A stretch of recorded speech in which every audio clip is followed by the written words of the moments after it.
T20 world cup 2024ના કો-હોસ્ટ હોવાના કારણે અમેરિકાને આ મોટી ટુર્નામેન્ટમાં રમવાની તક મળી, જેને ટીમે બંને હાથે સ્વીકારી લીધી.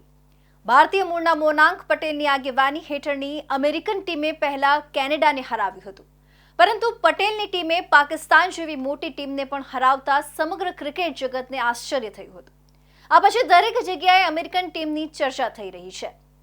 આજે અમે તમને મોનાંક પટેલની કહાની વિશે જણાવીશું કે કદાચ તમે નહીં જાણતા હો.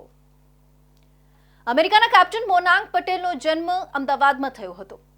પટેલને ભારત માટે રમવાની ઘણી તકો ન મળવાથી તે 2016માં ન્યૂ જર્સી યુએસએ રહેવા ગયો.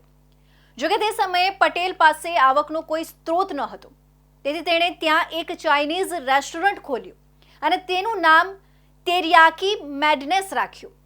31 વર્ષીય પટેલે ક્યારેય કલ્પના પણ નહીં કરી હોય કે રેસ્ટોરન્ટ ચલાવતી વખતે અમેરિકાનો ક્રિકેટ ટીમનો કેપ્ટન બનશે.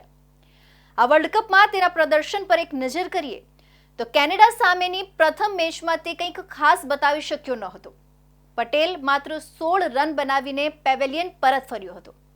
જોકે બાબર આઝમની આગેવાની હેઠળના પાકિસ્તાન સામે ભારતીય મૂળના ખેલાડીએ તેની કુશળતા બતાવી અને બતાવ્યું કે તે શા માટે અમેરિકાનો કેપ્ટન છે.